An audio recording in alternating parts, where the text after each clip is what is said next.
Yeah. Where do you live in? Main Street. I feel bad. I was like, I on Main Street. We're on top of the hill. No. You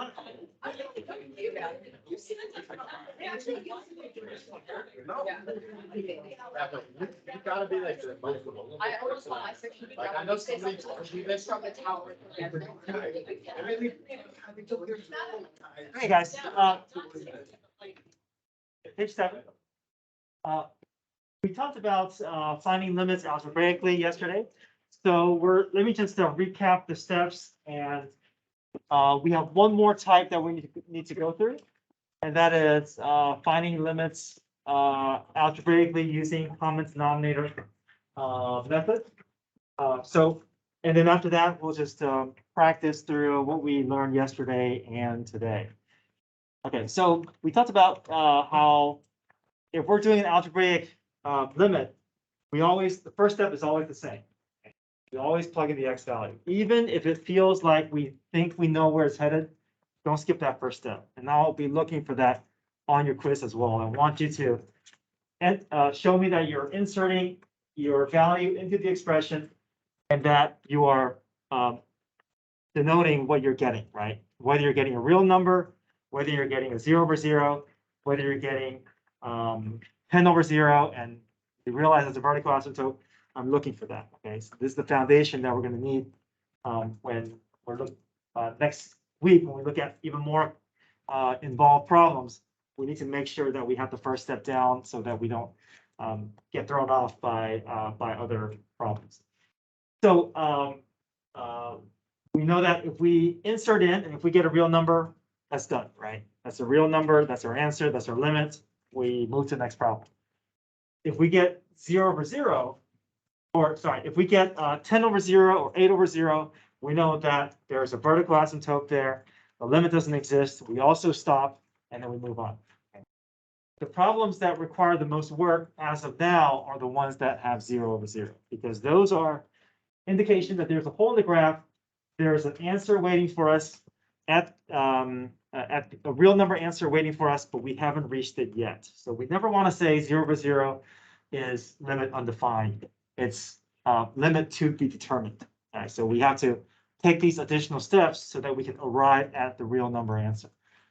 And the strategy for all these, or the big picture with all these problems, is we're trying to find common factors that matches between numerator and denominator, because those are what's causing that 0 over 0. And we want to eliminate it, reevaluate, and get down to a real number. So yesterday we talked about how if we have common factors, we can reduce it and reevaluate. And then at the end of yesterday, we talked about how we have conjugate method, right? And let me walk through these steps again, and we'll definitely get more practice, but let me just, we did this at the end of class, so I want to revisit this problem. Okay, so this example 1, the first thing we did is we inserted 4. And when we inserted 4, we got 0 over 0. So that's an indication that, yes, there's more work to be done. We know there's a hole. We're going to keep going. The strategy for these problems is we're trying to get the numerator to show us an x minus 4. The reason why we want x minus 4 is because we know this denominator is causing that 0. There's also an x minus 4 that's hidden that is also causing that 0 in the numerator. So we know we're trying to get an x minus 4 to show up in the numerator so that we can cancel out. But right now, it's kind of hidden from view because of the fact that this is not the proper form. We really can't factor this 6 minus root x plus 32. But what we can do is we can rationalize the denominator. Oh, sorry, rationalize the numerator. When we rationalize, we're able to get that radical to disappear, And we hope that after rearranging some of the terms, we can get some version of x minus 4 to show up, because we know something must be causing that 0 in the numerator. So we identify the conjugate. The conjugate is going to be the exact same terms as your numerator, but there's one thing that we change, is we change the sign in the original expression. So we change the sign in between. Don't change what's inside the radical, just change what's between the 6 and the square root. So I change that to a plus. Copy, make sure that your numerator and denominator are exactly the same, right? We don't want conjugates between numerator and denominator. We want those to be the same. And now we expand. Okay, so we distribute everything through. The 6 goes through both terms. The negative square root goes through both terms. So 6 times 6 is 36. 6 times square root is 6 root x plus 32. We distribute the second term through, negative 6 root x plus 32. And then the negative square root times the positive square root will give us a negative parentheses, right? The square root goes away, but the thing we have to be careful about are the parentheses. It's easy to forget about the parentheses, because if we don't do that, then the negative is not going to distribute through, and that's going to throw up our answer. The other thing is your denominator is not going to get expanded. You're going to leave your denominator in factored form because the x minus 4 is ready for you to reduce. We don't want to lose that x minus 4, so we'll leave that alone. Okay. The numerator, we continue cleaning up. The square roots should go away. Your middle terms should nicely drop out. And now distribute the negative through.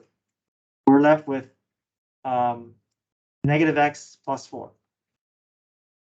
We're getting close, right? Negative x plus 4 and x minus 4. We know that we're targeting these two terms to hopefully eliminate, but they're not quite exactly the same yet. But we can tell that both those terms are just different by a factor of -1. The signs are different between each of these terms, so I can just factor a -1 out, change the sign of what's inside the parentheses, and now I have matching terms.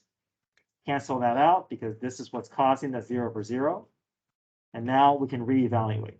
As we reevaluate, we're able to get down to a real number.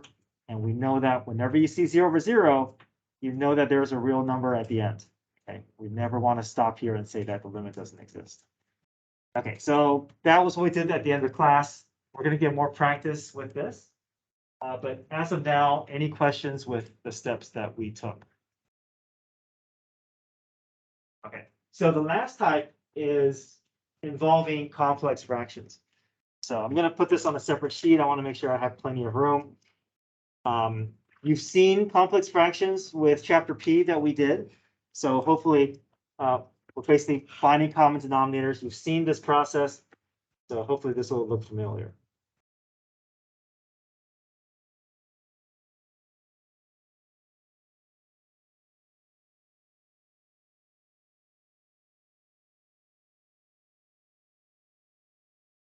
All right, no matter what the problem looks like, we don't want to skip the first step. Okay, so what's first? Plug in 0, right? Let's see what's going on. We don't want to go into all this work unless we get a confirmation for us to do all that work, right? And we're not going to do all that work unless we know there's a hole, and if we know that there's 0 over 0. Okay, so 0 gets inserted for the x's. What do we get up top? 1 over 4 minus 1 over 4 is 0. Denominator is 0. Okay, we know there's a hole. Okay, so we keep going because we know that there's going to be a hole. Now, in terms of cleaning up, right, we really can't factor. Okay, and we really don't have. There's no radicals. We can't rationalize the numerator. So the only thing we can't do anything with this x, right? This is as simple as it gets. But what we're going to work on is we're going to work on this portion here. What we're going to do is we're going to try to clean that up. What I mean by that is we want to try to merge those two fractions. We want to find a way to subtract those two fractions. But I can't subtract fraction unless I have a common denominator. I'm going to step to the side and I'm going to work on trying to get that cleaned up. So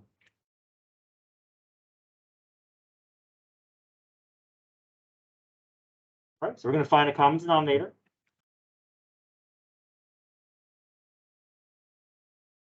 All right, so I need a common denominator that both of these fractions can multiply into. What's the common denominator that we can create out of these two denominators? X plus 4. And 4. 4. So the 4 and this 4 are not the same, okay? Because these are added, we have to think of the x plus 4 as completely separate from that 4. So we need both the 4 and the x plus 4. Now, if this is 4x, then we can just say 4x. But that x plus 4 is creating a completely different expression, and we can't just say this 4 is part of this 4. Okay. So we need both the 4 and the x plus 4 to create something large enough where each of them individually can be a part of. So now, next step is we have to balance the fractions. Okay?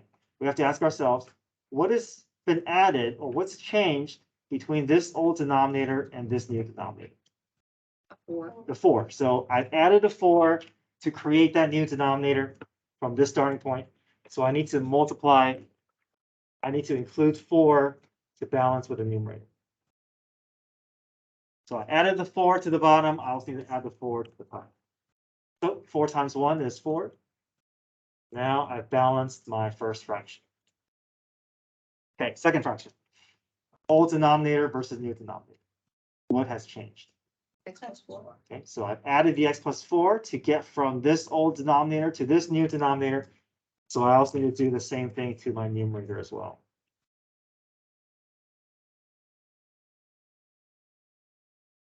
Minus parentheses x plus 4. I'm still leaving that parentheses there because I want to remind myself that eventually I need to distribute this negative through both of those terms. So now if you look, your denominator matches. Now I can merge these two fractions together, and now I can combine the numerators together. So when I add or subtract fractions together, my denominator is going to stay the same because I have common denominators now. And I'm just going to merge the numerators together. So 4 minus x minus 4. I'm distributing the negative through. All right, any cleanup here? What can I do? Good, cancel the 4s.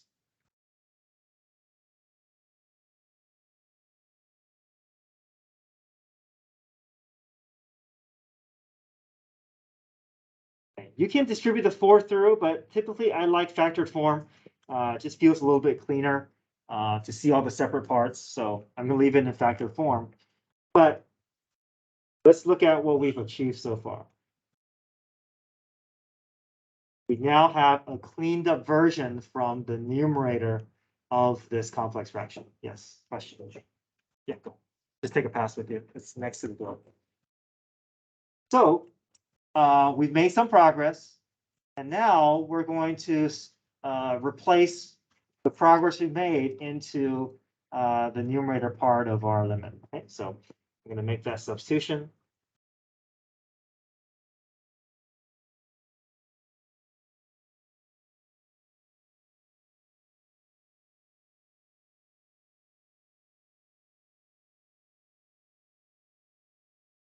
Okay, so we know that there's a hole in the graph, right? And that hole in the graph, that the denominator is very helpful for us because we know that the denominator is kind of giving us a picture as to, you know, the true cause of that 0 over 0. So we know that a 0 is what's causing, an x is what's causing that 0 in the denominator. The reason why that's helpful is because we know that if x is what's causing the issue in the denominator, there's also an x in the numerator that's causing that issue as well. Okay, we can't look at this x plus 4. That's not the same thing. We want to see an x that is by itself. And we're able to see it more clearly now, right? We're able to see that negative x there. And we're thinking that these two are going to be able to eventually cancel out. Okay, so at least we can kind of see where we're headed to. But this is still a complex fraction. It's kind of hard to see, you know, that those x's will cancel out. So in order to make it so that I'm not staring at a fraction over a fraction, I'm going to try to bring this x up so that I can just deal with two fractions next to each other. So the way that I can bring a denominator up so that I can kind of collapse this complex fraction is I can involve the reciprocal. So we're going to find a way to get this x to move up to this space up above. So I'm going to multiply by the reciprocal. So the reciprocal of x is what? 1 over x. So if I do times 1 over x, I'm able to basically transfer it to the top without really changing the overall value. I just wanted to give me a different look to this problem to make it easier to work with.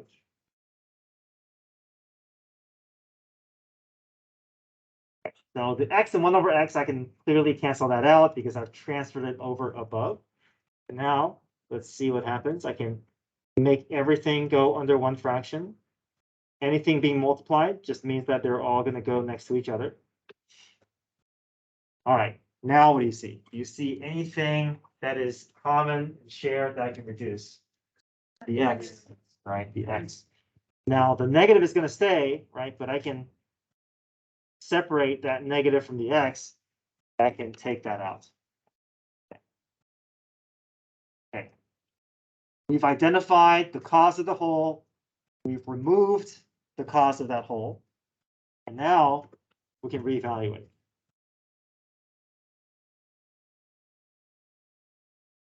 So there's a -1 left up top and a 4 and x plus 4 below.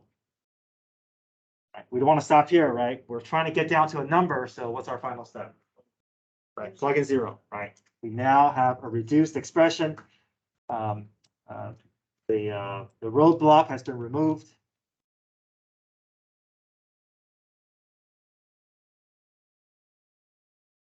What's our denominator going to give us? 16. Good, -1 over 16. Make sure that we're putting that 16 in the denominator with a -1 above.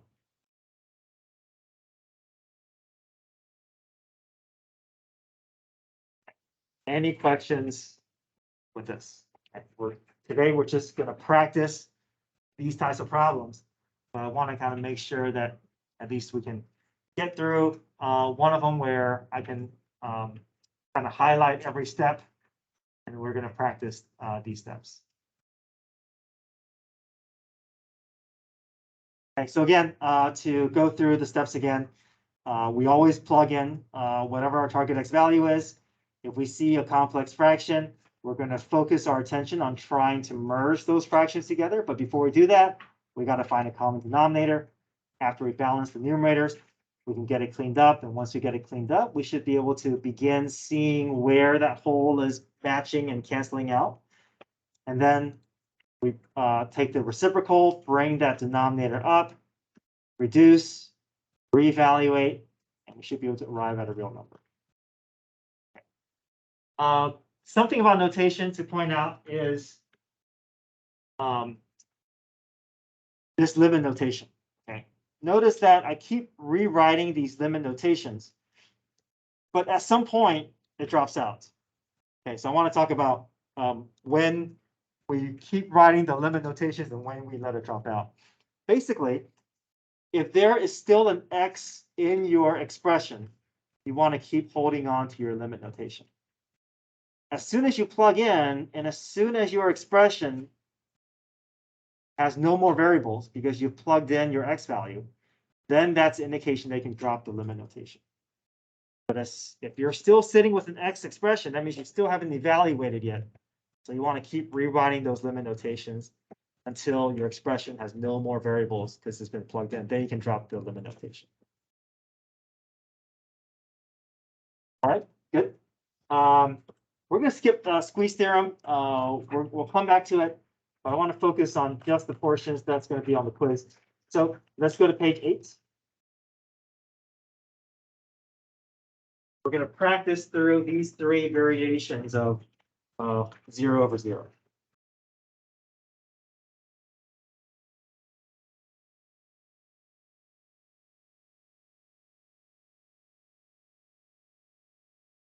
Okay. So the steps are above. I will walk through the first two problems with you so that you can see the steps, so I can remind you of each of the steps. Okay, so number one, doesn't matter what the problem looks like, doesn't matter where we think it's going to go. What's our first step? Yeah, plug in the x value, right? Don't try to jump ahead, right? It's gonna be very important down the road when if something doesn't end up the way that we think it's going to end up, having this first step is going to give us some useful information so that we can have an anchor to lean on. Okay, so 4 goes in for x. Okay, what do we get? 0. Okay, 0 over 0. Good. So we know that, all right, there's a hole, there's an answer. We're going to keep working. And now we can bring in all the algebraic steps that we've learned. All right, so we see a radical. We know this is going to be the conjugate method. So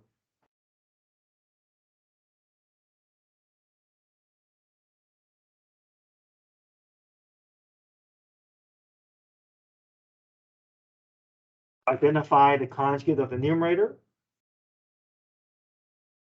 Multiply it. So what's the conjugate of my numerator? Good. Root x plus 2. I'm basically the exact same thing as my numerator, but I do need to make one important change. Make sure your numerator denominator matches exactly, right? We don't want to be making one positive and the other negative. Okay. All right, we got to expand this out. So FOIL the numerator, but leave the denominator alone. The denominator is ready for us to cancel out. And the hint is this x minus 4, right? You know this x minus 4 is the cause of the 0 in the denominator. What we want is, after everything cleans up, we want an x minus 4 to show up above. Okay. So we know we want to see. We're going to just try to work our way there. So FOIL everything out, distribute the root x through the second parentheses, and distribute the negative through the second parentheses.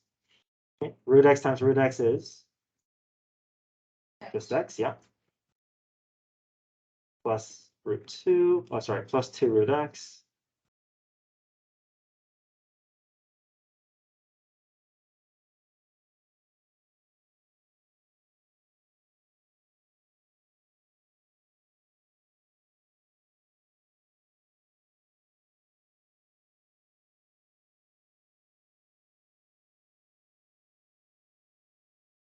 Okay, numerator goes away. I'm sorry, combine like terms.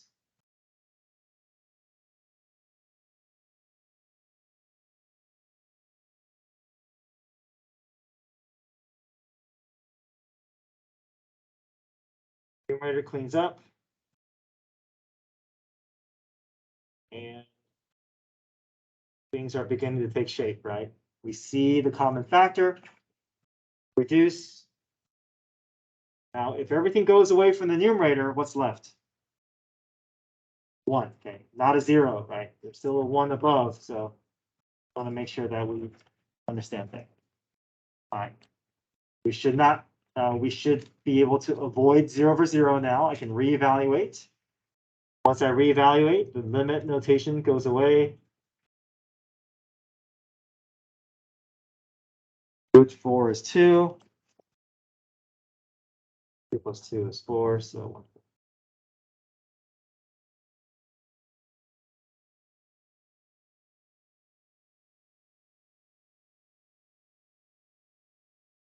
All right, any questions there? Conjugate method.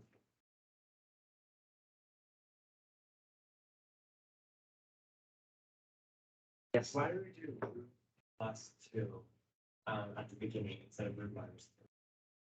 Right here. Because we have something called the conjugate. If we match this with a minus, these two terms are not going to cancel out. Okay. And that's going to create more complexity than what we want. So we want these signs to be different because the positive and negative is going to do the work of removing all the radicals from our expression. Well, those signs always be opposite. The signs will always be opposite. Yeah, so whatever you start with, make sure that your conjugate has a different sign. Okay, let's look at, okay, any other questions? Yeah. So your limit notation goes away as soon as your expression has no more variables in it. So if you don't see any variables, then there's no need to write your limit. But if you're still working with variables, then that means we haven't inserted the value in, so you still want to hold on to that notation. Okay, let's look at number 2. First things first. What do we do? Yeah, plug in that 0, right? Let's see what happens. We get 1/3 minus 1/3, 0 over 0. We know there's a hole. Okay. All right, we know a complex fraction. So our strategy is to focus our attention on that, on the 2 fractions. We need to find a way to get those 2 fractions to share a common denominator, balance the numerator, combine the 2 fractions, and get it down to 1 term so that we can work in that denominator later.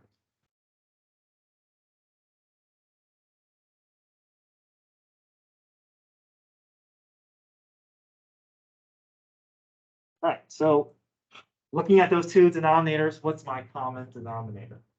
3x plus 3. Yeah, 3 and x plus 3.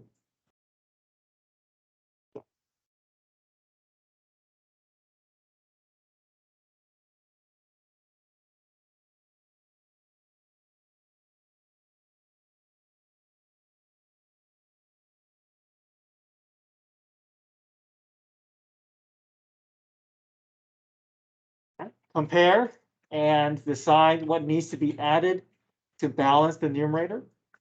This old denominator is missing a 3, or I need to include a 3 to get from the 3 plus x to the 3 and 3 plus x. So because I see that's what's missing between my denominators, I need to make sure I adjust that same missing piece to the numerator. So 3 times 1 is 3. Old denominator versus new denominator. What's been added has been that 3 plus x.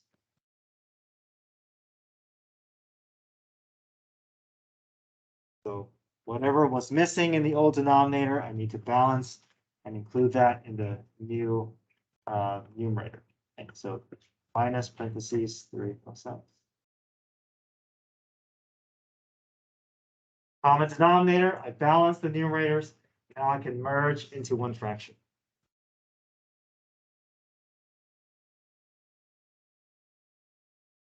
Taking that negative and distributing it through the parentheses.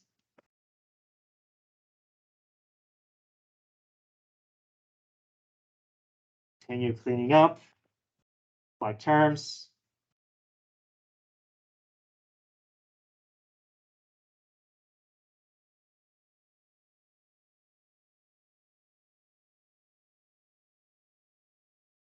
So we see the substitution that needs to be made. And we're going to go ahead and make that substitution.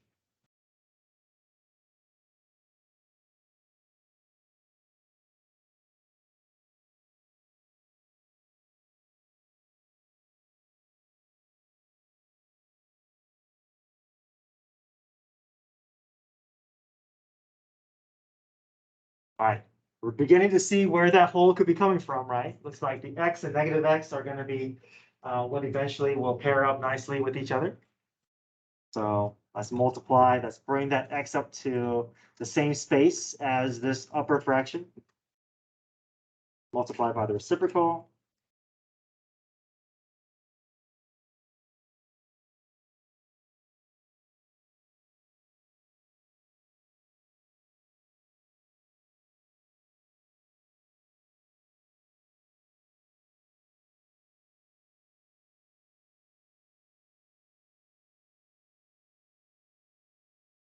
All right, It's more clear now, right? What's our matching pair? X. X. -1 stays above. Now we can insert that 0 in.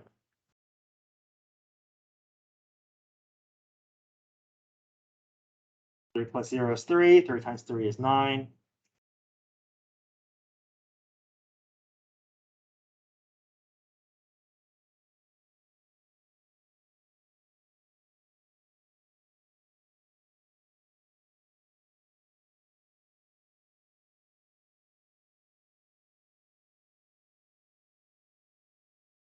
Okay. Continue going forward. 3 through 8.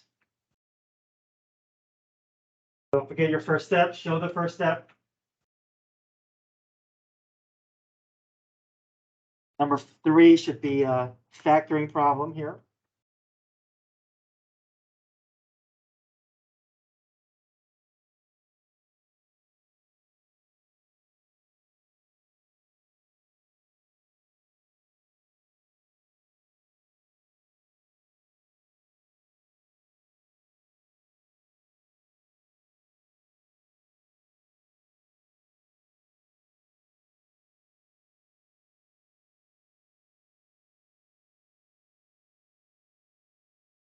Move the common factors that's causing the hole. Reevaluate.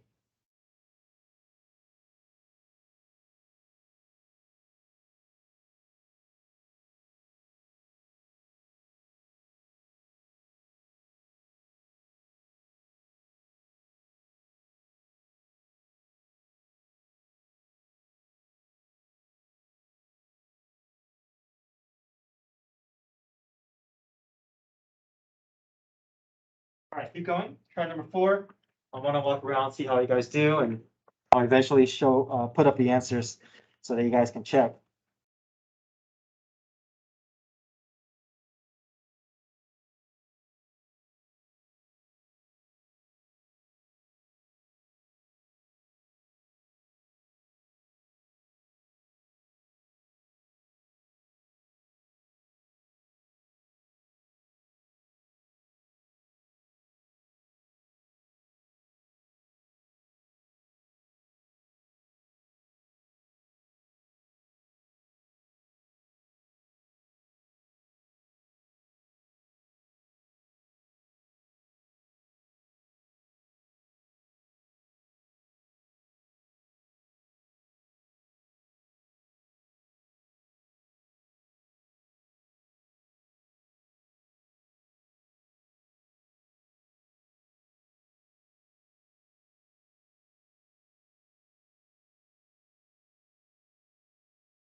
All right, any questions with number 4? Everybody good with understanding how to create that conjugate? FOIL. Leave the denominator alone, but expand the numerator. 16 minus x is not quite the same as x minus 16, but if I factor a -1 out, I can change the terms of both, change the signs of both those terms. Now I can get them to match. And -1 is left over, reevaluate, and I can make my limit go to show -1/8.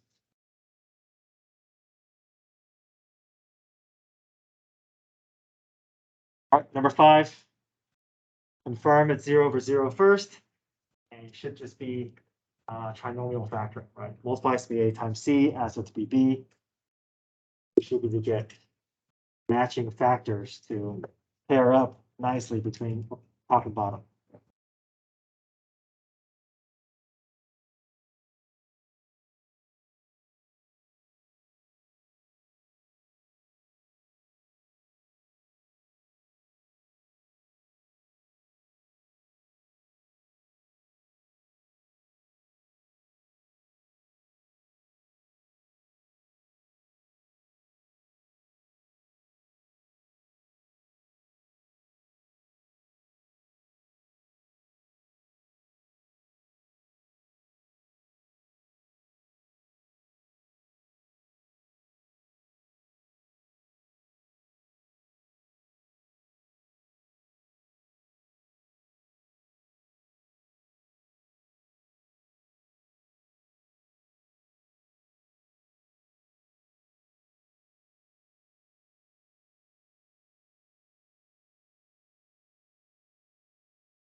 Okay, any questions with 5?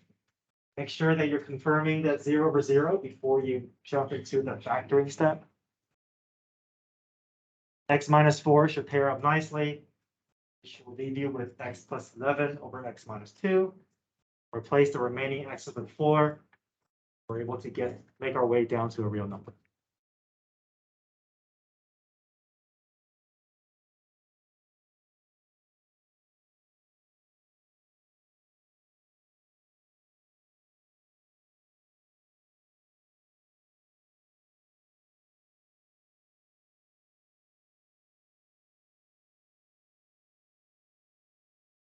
Okay, remember, when you're dealing with conjugates, make sure that you're only changing the sign of one operation.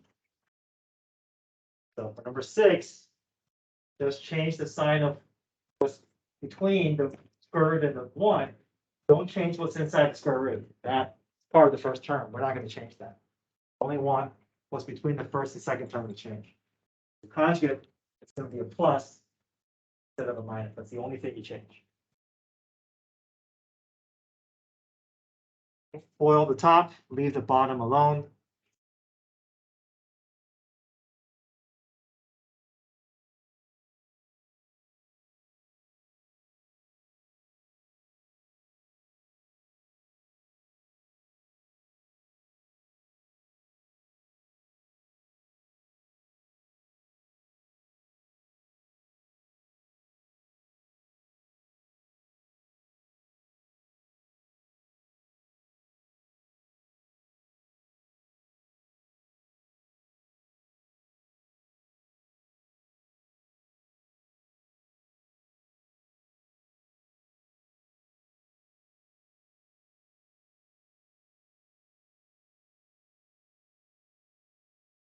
Any questions, 5 or 6?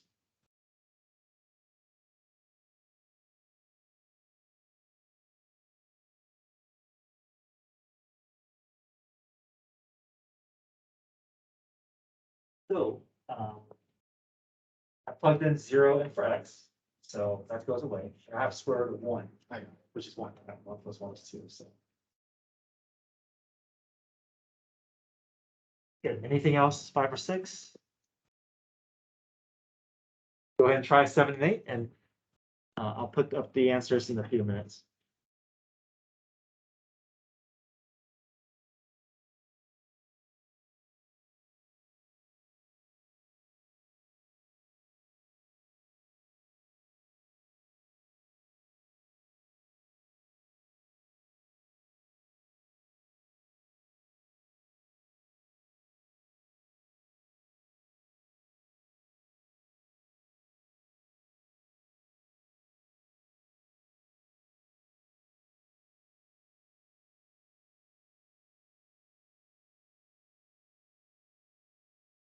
Though it seems tedious, but take that first step, right? Confirm that you're always getting a 0 over 0 before you do all these other algebraic things that that you're expected to do.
Because I got the one and minus one.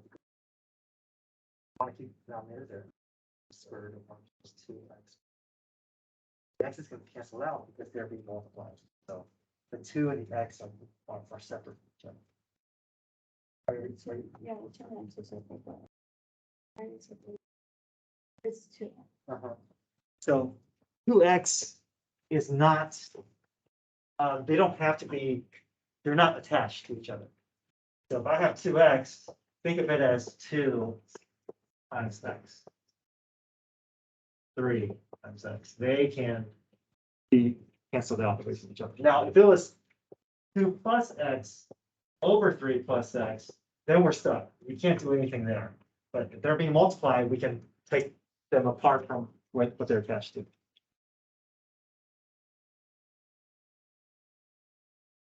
Yeah, question. 7 should be a negative because if I insert 0 in for this x, I get 0 minus 4, which is negative 4. Negative 4 times 4 is 16. Negative 16. I can put the negative anywhere. I can put it below, I can put it above or outside, but I just need a negative along with my fraction. Okay, any questions? Can you show number 6? Yes.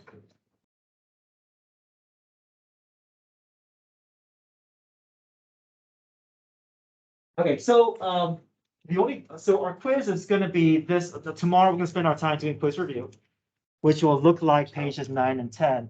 We're going to have to do some graphing practice, but the hardest things are these algebraic things. So if you're getting comfortable with it, then tomorrow we'll have the entire period to work on it. You guys have homework tonight over second part of 1.3. Okay, come up and get your phones.